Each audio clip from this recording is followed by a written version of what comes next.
Hey class, welcome back. Today we're going to be talking about linear equations. Just a recap, last week we talked about slope, so rise over run, or change in y over change in x.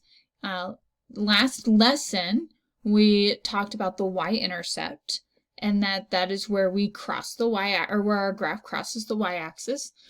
And we did some graphing equations using a table, so finding points and then, or finding the values for certain x values, and making points and creating a graph that way. So we're going to talk more specifically about linear equations in the form y equals mx plus b. So what is y equals mx plus b? So that is what we call slope-intercept form. So it's an equation of a non-vertical line. So non meaning not. So this is an equation for any line that is not vertical, meaning does not just go up and down. It can be written in the form y equals mx plus b, where m is the slope and b is the y-intercept. So we talked about m being the symbol for slope before. What we did not talk about in the last lesson was that b is our y-intercept. And so we're going to be using those letters throughout today. So some things to talk about and compare. So we have two different equations. We have y equals mx and we have y equals mx plus b. So this first box is our proportional relationship.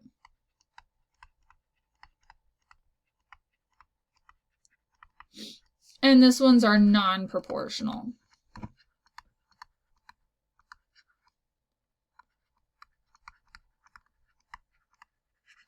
Or what we would call that slope-intercept form.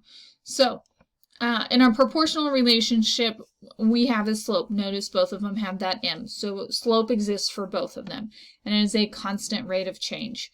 Our y-intercept for a proportional relationship is always 0. For a non-proportional relationship, it's wherever we are crossing the y-axis. So we put plus b, but if b is negative, then we would make it mx minus b. This is the sign of our b value. Is the change in y over the change in x constant? And the answer is yes for both of those. That's why we can call it slope. And that it shows a proportional relationship between x and y. And so our y equals mx does, but our y equals mx plus b does not. And the reason is a proportional relationship always starts at 0, 0. And if we have y equals mx plus b, the b is having us start somewhere other than 0. All right. So we're going to go through, these examples are all on one page or one slide for you, but I'm going to do them in separate ones. We're going to write an equation in slope-intercept form. So in order, remember slope-intercept form is y equals mx plus b. Now, to be an equation, you have to have an equal sign, right? So for these to be an equation, we must have the following. Y equals, you have to have an x, all right? And then m and b, we're going to find those values.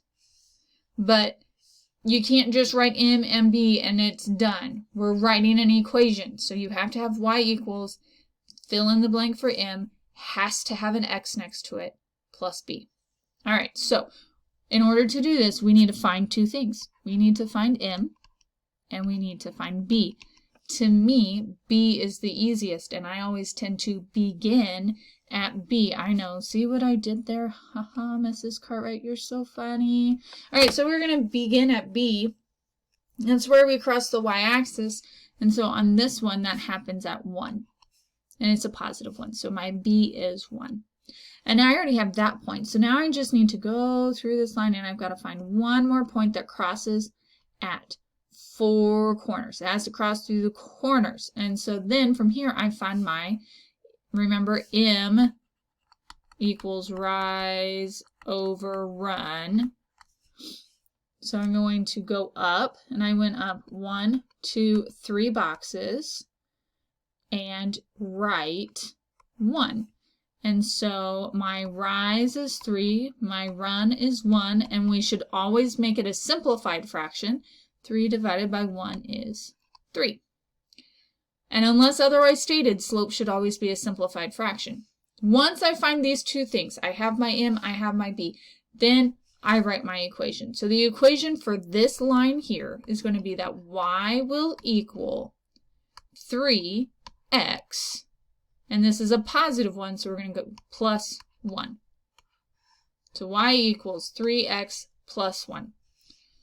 And if I want to check myself, I can try a point, right? I could plug in the point at 1 for x. So if y equals 3 times 1 plus 1, 3 times 1 is 3 plus 1 is 4, does y equal 4? So if I go up, oh, y equals 4, and that's on my line. So I know that my equation is correct.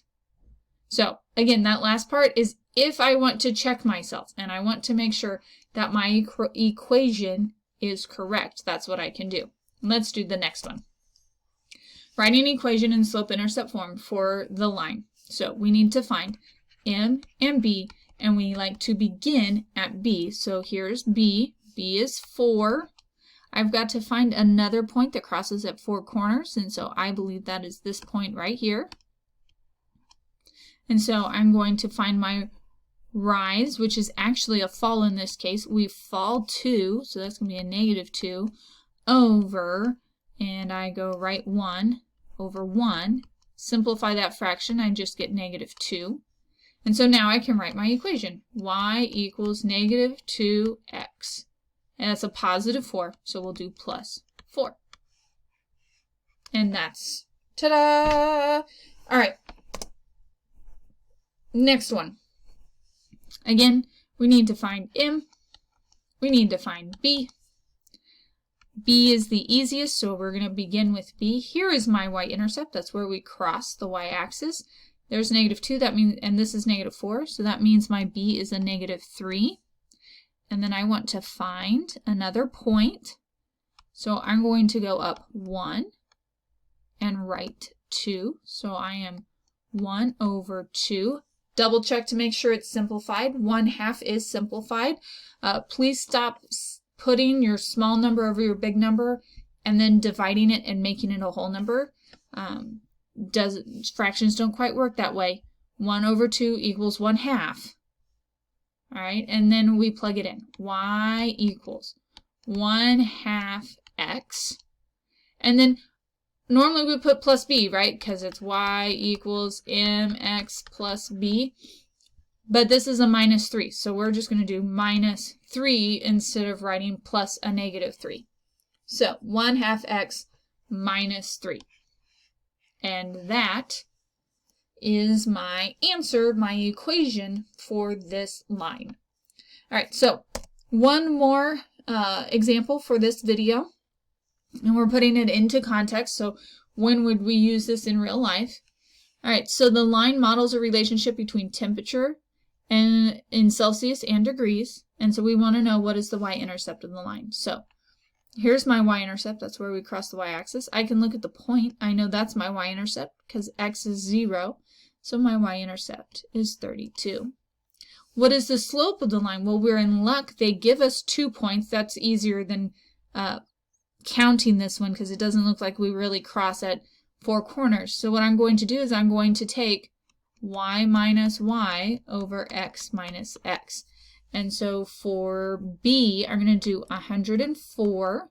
That's my y minus my y, which is 32, divided by 40 minus 0. So notice that because I took the 104 first, I had to take the 40 first in order to keep my slope matched up. Because whatever order I decide to do my y's in, that's the same order I have to do my x's in. So 104 minus 32 is 72. And then that's divisible by, or, over 40. It's not divisible by 40. So then we're going to reduce 72/40ths. And 8 is the biggest number that divides into both of them. So we're going to divide both top and bottom by 8. And that's going to give us 9/5.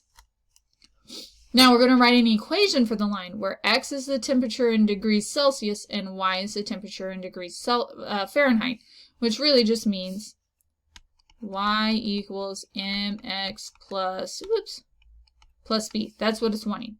So y equals our m, that's the 9/5, 9/5 x plus 32, because our b is our y-intercept up here.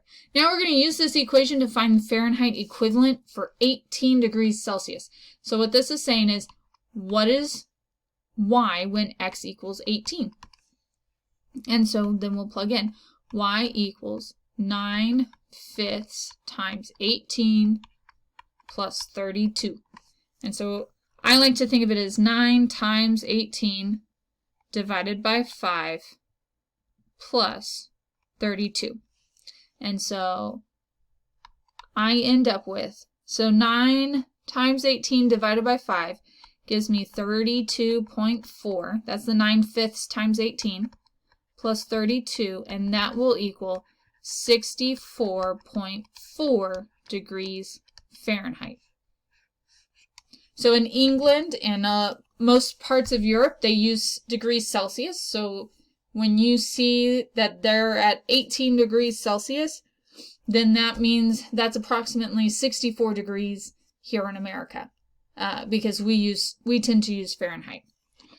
So this first video was talking about writing equations of lines. In the next video, we're going to talk about graphing equations of these lines. So tune in, and I will see you there.